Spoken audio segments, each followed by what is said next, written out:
इन्होंने पेंशन ही बंद कर रखी है। हाथरस में रातों रात दलित लड़की को वहाँ पर जलाया गया। संविधान ही खत्म हो गया तो ये देश ही खत्म हो जाएगा। जहाँ चुनाव होते हैं वही ईडी, सीबीआई एंड कंपनी। जो राम राज्य की बात करते हैं उसी स्टेट में हाथरस जैसी घटनाएं होती है। चक्की पीसिंग वो व्हाइट मशीन में जाकर वो व्हाइट होगा। इन लोगों का मेन मुद्दा है संविधान को खत्म करो। इस अत्याचार के विरुद्ध में अब देश का बहुजन जाग चुका है, वो अब सहन नहीं करेगा। राजीव गांधी जी ने सबसे पहले आवाज उठाई थी राम मंदिर के। उनके टाइम पे इतनी बेरोजगारी बढ़ गई, आज युवा हत्या कर रहे हैं। इन लोगों ने तो बेरोजगारी दी है। क्या हिंदू 2014 से पहले नहीं थे? 2014 के बाद ही हिंदू जागे हैं। मोदी भाग रहा है और इंसाफ और लोकतंत्र जिंदा हो रहा है। ये मोदी जी के जो जुमले हैं, ये तानाशाही है, ये जोकर। अरे हमारी बहन बेटियां जो देश का नाम रोशन करके आएगी थी, 4 महीने यहाँ मंत्र पर बैठी रही। ये लोकतंत्र की हत्या ही है, इसको हम लोकतंत्र की हत्या कहेंगे। डेवलप कंट्री है, उन्होंने ईवीएम को बंद कर दिया। नमस्कार, आप देख रहे हैं जनहित टाइम्स। मैं हूं आपके साथ निशा लखवाल। दिल्ली के रामलीला मैदान में इस वक्त हम लोग मौजूद हैं और मेरे पीछे जो लोगों का हुजूम इस वक्त आपको देखने को मिल रहा है, ये लोग जो हैं वो संविधान बचाओ रैली में आज यहाँ पर मौजूद हुए हैं। मंच सामने लगा हुआ है, मंच पे बहुत बड़ा पोस्टर लगा हुआ है और उस पे लिखा हुआ है संविधान बचाओ रैली, और नीचे जो है वो तमाम मांगे जो है वो लिखी हैं जो इस रैली के माध्यम से सरकार से की जा रही हैं। हमारे साथ कुछ लोग हैं जो इसी रैली का हिस्सा है, इन्हीं से जानते हैं कि आखिर इनकी क्या कुछ तमाम मांगे हैं। क्या नाम है आपका? मेरा नाम महेंद्र सिंह खत्री। महेंद्र जी, ये बताइए कि आज आप यहाँ आए हैं रामलीला मैदान में संविधान बचाओ रैली, आपको ऐसा क्यों लगता है कि संविधान खतरे में है?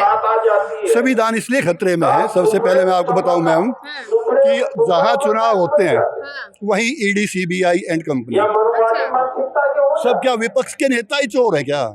वे जो मुख्यमंत्री बना दिए महाराष्ट्र के अंदर, 2-4 दिन पहले कह रहे थे रैली में मोदी जी अभी अच्छी चक्की पीसिंग वो व्हाइट मशीन में जाकर वो व्हाइट हो गए। दूसरा, आज आरक्षण पे चोट लगाई जा रही है। आज जातिगत जनगणना, हमारी मांग है जातिगत जनगणना करो ताकि पता लो कितने आदमी को उस हिसाब से काम मिलना चाहिए। ये प्राइवेट ठेकेदारी दी जा रही है, उस पर रोक लगनी चाहिए। प्राइवेट ठेकेदारी नहीं होनी चाहिए, ठीक। और ईवीएम ऐसा है जो अच्छे से डेवलप कंट्री है, उन्होंने ईवीएम को बंद कर दिया। उनको उस पे बैन लगाओ, बैलेट पेपर पे करो, अपने आप पता लग जाएगा क्या है। इन सब चीजों से संविधान खतरे में है। ये जो सब चीजें हो रही हैं, इससे संविधान खतरे में है। बिल्कुल 1000% खतरे में। आज एक 60-65 साल पुरानी पेंशन है, 60 साल का लड़का हमारा हम है जैसे, आज हमें आप बता रही है अपने बच्चों से कैसे पैसे मांगे, नहीं मांग सकते। अगर पेंशन हो तो हमारे अंदर घमंड होता है। अपनी बच्चे देखो, लड़की कभी है उसको दे सकते हैं, कोई सा बच्चा कमजोर हो उसको दे सकते हैं। इन्होंने पेंशन ही बंद कर रखी है, इसलिए हम चाहते हैं उनकी पेंशन भी लागू हो। बेरोजगारी कितनी है, इनके टाइम पे इतनी बेरोजगारी बढ़ गई, आज युवा हत्या कर रहे हैं। इसलिए मैं आभारी हूँ आदरणीय उत्तराज जी का कि उन्होंने ये ऐसा कार्यक्रम रखा जिससे लोग जागेंगे और इनको पता लग जाएगा 2024 में। अभी 5 स्टेट के इलेक्शन में भी मोदी भाग रहा है और इंसाफ और लोकतंत्र जिंदा हो रहा है। कितनी प्रमुख मांगे आज रखी गई है इस रैली के माध्यम से? मांगे ये एक तो संविधान बचाओ, ये तो मेन है हमारा। संविधान अगर नहीं बचेगा तो फिर क्या होगा? कुछ भी नहीं होगा जनता। तो ये सरकार तो बोल रही है देश तो संविधान से ही चलेगा। संविधान से ही चलता है, लेकिन ये इसको दफन करना चाहते हैं। ये झूठा लोगों को बहका रहे हैं कि संविधान बचेगा, संविधान ही नहीं बचेगा। इन लोगों का मेन मुद्दा है संविधान को खत्म करो, अपना राज राम राज्य लेकर आओ। राम राज्य में लोगों का जो 3000 साल पहले लोगों की दिशा हुई थी, उस दिशा में लेकर आ जाएंगे। राम राज्य ठीक नहीं है यानी? राम राज्य, अरे बाबा साहब यहाँ पर इस देश को जिंदा किया है बाबा साहब के संविधान ने।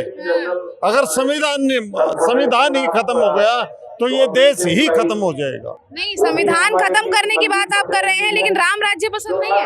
राम राज्य पसंद हमें बिल्कुल नहीं है। हम वो 3000 साल पहले का हमें नजर आता है जो हमने आज तक पढ़ा है कि अगर राम राज्य ये लेकर आए और संविधान इन लोगों ने खत्म कर तो कौन सा राज्य आना चाहिए फिर? तो बाबा साहब ने जो संविधान बनाया है उस संविधान के हिसाब से ही देश चलना चाहिए। चल तो रहा है संविधान के हिसाब से? नहीं चल रहा मैडम, आज तक तो चल रहा था, लेकिन आगे ये लोग नहीं चलने देंगे। 24 ऐसा क्या हो रहा है कि आपको लग रहा है कि संविधान खतरे में है और बाबा साहब के संविधान से नहीं चल रहा है? ये मैडम जो पेंशन बाबा साहब ने अपने संविधान में लिखकर आज दिया था कर्मचारी को, आज इन लोगों ने तो नहीं दिया ना। इन लोगों ने तो बेरोजगारी दी है। आज जितना भी तबका है सारा ही आज रोजगार चाहिए। राशन फ्री दे रहे हैं ना, वो आपको पता होना चाहिए, आपातकाल में दिया जाता है। जो रिजर्व राशन होता है, ये रिजर्व कोटे को ही खत्म कर रहे हैं। जो गरीब तबका है वो खुश है इस चीज से। गरीब तबके के लिए और मदद करो। जो रिजर्व कोटे में से क्यों दे रहे हो? जो इमरजेंसी से कोरोना आया उस टाइम पे शुरू किया था, और कोई आफत आ जाए तो उसमें दिया जाता है। ये तो सिर्फ वोट के लिए राशन दे रहे हैं, वोट के लिए। और कौन कहता है अब यहाँ संविधान चल रहा है? बिल्कुल एक चीज में नहीं चल रहा। अरे हमारी बहन बेटियां जो देश का नाम रोशन करके आई थी, 4 महीने यहाँ जनता मंत्र पर बैठी रही, एक शब्द कहने वाला नहीं हुआ। और भाई बेटी देश का नाम रोशन किया था, मैं आप उठ जाओ, मैं समाधान करूंगा। वो बलात्कारी एमपी को तरक्की करता जा रहा है। हमारे किसान 1.5 साल बैठे रहे, 700 किसान मर गए। ये तानाशाह ये नहीं कह पाया मैं किसान भाइयों मैं आपका हमदर्द हूँ, आप उठ जाओ और मैं आपको श्रद्धांजलि अर्पित करता हूँ। नहीं, कहाँ तक कहाँ है लोकतंत्र? लोकतंत्र जो चुनाव होता है वही ईडी CBI वो चीज जाती है। अरे वो एक बार हम मान लेंगे ना, अजीत पवार को बंद कर दो, जिसको 4 दिन पहले चक्की पीसिंग करा रहे थे उसको कर दो। सबके ऊपर एक चीज हो तो संविधान। लेकिन एक सवाल ये भी है कि इतने अहम मुद्दे लेके आप आज यहाँ आए हैं, लेकिन अगर कुर्सियों की तरफ नजर दौड़ाई जाए तो कुर्सियां खाली हैं। मैडम आपने अभी देखा नहीं है, आप वहाँ पर 50-60 बस ऐसी हैं जो भरी हुई हैं और लगातार जो कारवां है वो चलता आ रहा है, काफिला पूरा चलता आ रहा है। ये कुर्सियां मेरे हिसाब से ये भी कम पड़ जाएंगी, इतनी भारी जनसंख्या से लोग पधार रहे हैं। और आप बात कर रहे हैं संविधान की, हाथरस केस रामनगर, आपने सुना होगा, हाथरस में रातों रात दलित लड़की को वहां पर जलाया गया, उसके माँ बाप तक नहीं मिलने दिया। वो संविधान के खिलाफ नहीं था क्या? वो संविधान के हिसाब से हुआ था। रातों रात एक बेटी को जला देना किसके राज में हुआ है? ये योगी सरकार थी। पार्लियामेंट को सबसे अच्छा माना जाता है। वहां पर भी गुड़ी साहब क्या कहते हैं, ओ कटवे ओ मुल्ले, वो क्या संविधान है? वो संविधान से बात हुई है। तो इसीलिए जो ये तानाशाही है इनकी, और जो ये चाहते हैं कि हमारा राज रहे, उस चीज को संघर्ष को लेकर हमने आवाज उठाई है। हमारे बुजुर्गों को पुरानी पेंशन मिले और हर वर्ग के हर लोगों को एक मान सम्मान बराबर मिलता रहे, जो कि इस सरकार में नहीं मिल रहा है। क्या हिंदू 2014 से पहले नहीं थे? 2014 के बाद ही हिंदू जागे। हिंदुत्व उससे पहले नहीं थे। राम मंदिर के लिए तो पहले भी लड़ रहे थे, राजीव गांधी जी ने सबसे पहले आवाज उठाई थी राम मंदिर के लिए। ये तो सबको कह तो यही रहे कि हम हिंदुत्व की बात कर रहे हैं, हम हिंदू के लिए आवाज उठा रहे हैं, इसीलिए आप लोगों को परेशानी है। क्यों? हमें कहाँ परेशानी है? ये हिंदू नहीं है क्या? वो तो कह रहे हम राम राज्य चाहते ही नहीं है। आप हिंदू नहीं हो, ये हिंदू नहीं है, सब हिंदू तो खड़े हैं। 2014 के बाद ही हिंदू आए हैं क्या इस देश में? ये तो हिंदुओं का ही देश है, सबका देश है। तो यही रहे कि 2014 के बाद ही नया भारत आया है। नहीं, ऐसा नहीं है। ये भगाने वाली बातें हैं, और ये मोदी जी के जो जुमले हैं, ये तानाशाही है, ये जोकरबाज ऐसे ही चलता रहेगा, और इसको हम बहुत जल्द भगाने वाले हैं। ये हमने, और ये जनता जो है बहुत समझदार है। फ्री का राशन, फ्री का खाना अब नहीं चलेगा। लोग जागरूक हो चुके हैं। दोबारा एक तरफ लोगों की जो निगाहें हैं और दिल से वो कांग्रेस की तरफ, और अब बिल्कुल हम उन्हीं के साथ बस रहेंगे। भरने की बात आप कर रहे हैं कि बस में लोग भर के आ रहे हैं, हमने देखा भी है। अभी भी पीछे जो है पूरा एक हुजूम जो है वो चलता हुआ नजर आ रहा है। लेकिन कई लोग ये सवाल भी उठा रहे हैं कि भीड़ इकट्ठी पैसों के लिए की जाती है। तो ये तो बीजेपी पे भी लागू होता है, आम आदमी पे भी होता है। मोदी जी की रैली में वो पैसों से ही आते होंगे, फिर अगर वो ऐसी बात करते हैं तो बीजेपी सपोर्टर जो आते होंगे वो भी पैसों से ही आते होंगे। कोई पैसा नहीं। और ये देखिए एक पूरा हुजूम एक बार फिर से जो है वो चलता हुआ आ रहा है। इनसे क्या नाम है आपका? क्या नाम है? वाकरा है मेरा नाम। क्या किस लिए आए हैं? संविधान बचाओ रैली। अच्छा, बच जाएगा संविधान आप लोगों से? आप जिस रैली में आए हैं संविधान बच जाएगा इससे? बचाने की कोशिश कर रहे हैं। अच्छा, हाँ, बचे न बचे ये तो ऊपर वाला जाने ना। कोशिश ही हमारी तो जारी रहेगी। कैसे पूरी होगी? केवल कोशिश ही नहीं मैडम, हिंदुस्तान का बहुजन है, वो जी जान से संघर्ष करेगा, जी जान से रोडों पर आएगा। अगर उनके साथ में कहीं भी अत्याचार अन्याय होता है, बहन बेटी के साथ में अत्याचार अन्याय होता है, तो हम आपके माध्यम से जो बहुजन संघ हमेशा विरोधी है, आप सब जानते हो, जो अत्याचार कर रहे हैं, कोई गरीब अत्याचार नहीं कर रहा है, कोई किसान अत्याचार नहीं कर रहा है, कोई दलित अत्याचार नहीं कर रहा है। जो सत्ताधीश है, जिनका पूंजी पर कब्जा है, जिनका सीटों पर कब्जा है, जिनका देश की सत्ताओं पर कब्जा है, देश के जो संयंत्रों पर कब्जा है, देश के साधनों पर कब्जा है, वे लोग गरीब को मार रहे हैं, वे लोग गरीब का अत्याचार कर रहे हैं। लेकिन इस अत्याचार के विरुद्ध में अब देश का बहुजन जाग चुका है, वो अब सहन नहीं करेगा। और हमारे लिए आप सबसे बड़ा जरिया है आप और आपका मीडिया। आपका मीडिया अगर हमारी बात पहुंचाएगी, आपके माध्यम से हमारी आवाज देश से नहीं विदेशों में जाएगी। और निश्चित रूप से हमें विश्वास है कि हमें न्याय मिलेगा, नहीं मिलेगा तो हमें न्याय देना है। आप लोगों को मेन स्ट्रीम मीडिया कवर क्यों नहीं करता है? मेन स्ट्रीम मीडिया आप समझ सकते हैं कि दलित समाज यूट्यूब के माध्यम से आज हमारी आवाज कहीं न कहीं देश के कोने में जारी है, तो हम लोगों के स्पेशली आपके धन्यवाद ज्ञापित करते हैं। तो आपको क्या लग रहा है कि ये जो भीड़ आज यहाँ इकट्ठी हुई है, ये 24 में बदलाव करेगी? देखो, यहाँ देश के कोने कोने से आए और स्पेशली हम राजस्थान से आए। मैं महेंद्र नागौरी, प्रदेश अध्यक्ष ऑल इंडिया परिसंघ से।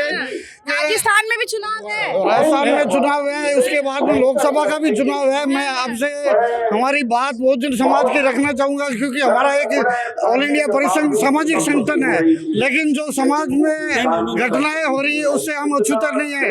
आप देख रहे हैं कि जो सरकार ने 9 सालों से धर्म और राष्ट्रवाद के नाम से अफीम चटाई है, लोगों को दिग्भ्रमित किया है, लेकिन आज तक किसी का भला नहीं हुआ। इससे आपस में जो जाति और धर्म के नाम पे जहर फैलाया जा रहा है।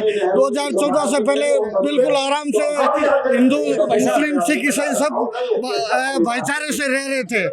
और आप ये भी देख सकते हैं कि जब इन्होंने कहा कि प्रति साल 2 करोड़ नौकरियां, 14 के बाद जितना भाईचारा बढ़ा है इतना पहले कभी नहीं था। ये सिर्फ प्रोपेगेंडा है, इनका मैनेजमेंट मीडिया है, जो देश को करोड़ों रुपए के कर्जे से लाद दिया गया है। सिर्फ मैनेजमेंट मीडिया है और इनकी गोद में बैठी हुई मीडिया है, जो जैसे चाबी भरी जाती है तोते वैसे ही तोता राम कहते थे कि पहले विपक्ष एक धर्म के लोगों की बात करता था, हम सर्व धर्म की बात करते हैं। हमेशा ही देश संविधान के अनुसार चलता है।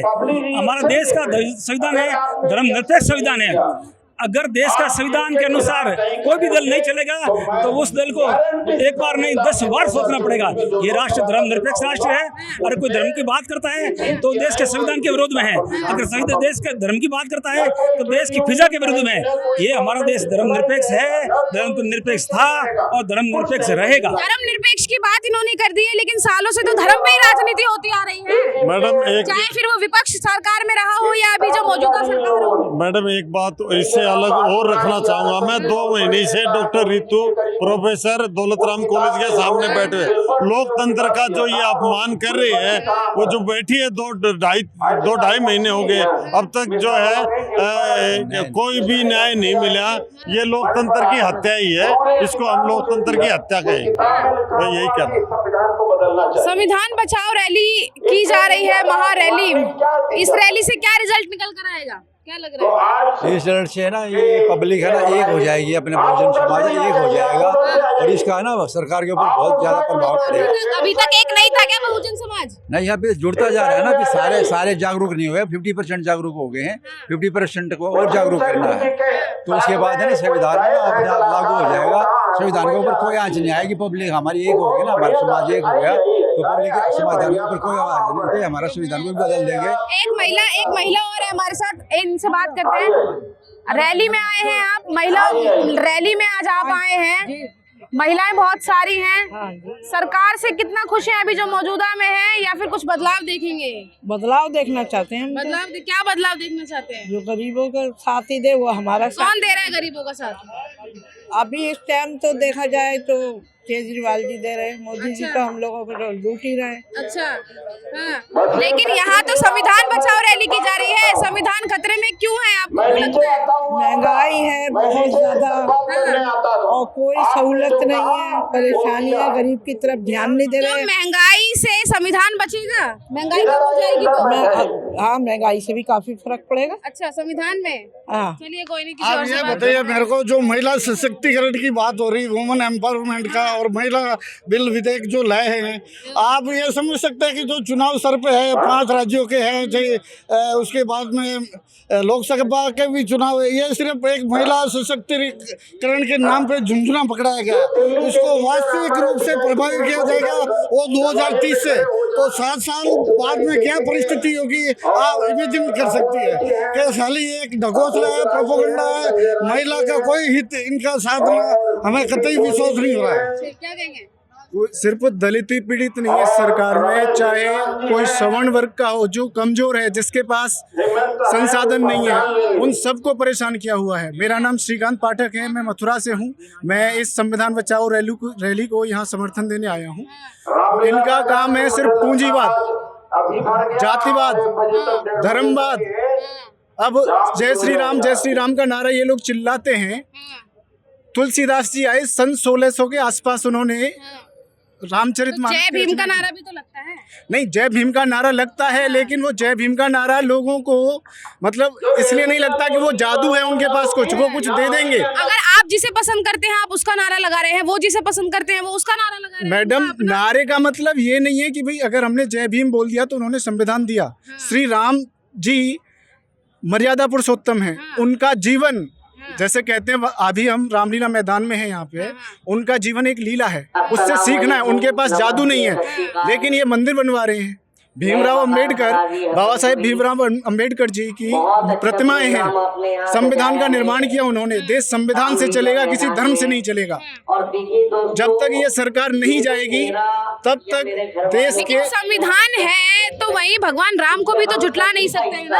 आपके एक साथी ने कहा था कि हम राम राज्य नहीं चाहते हैं, फिर कौन सा राज्य चाहते हैं? मैडम, राम राज्य क्या है? राम राज्य क्या है? कोई दुखी ना रहे, कोई परेशान ना रहे, कोई बीमार ना हो, सारी सब पूरी जो दुनिया के लोग हैं वो सब सुखी रहें, उसको कहते हैं राम राज्य। तो राम राज्य कैसे है? मैडम, जिस जो राम राज्य की बात करते हैं उसी स्टेट में हाथरस जैसी घटनाएं होती है, उसमें एक महिला को, निर्दोष बच्ची को जंगल के अंदर उसके साथ में रेप किया जाता है। उसके बाद उसको बेहोश कर दिया जाता है। उसके बाद में अस्पताल में उनको भर्ती नहीं किया जाता है।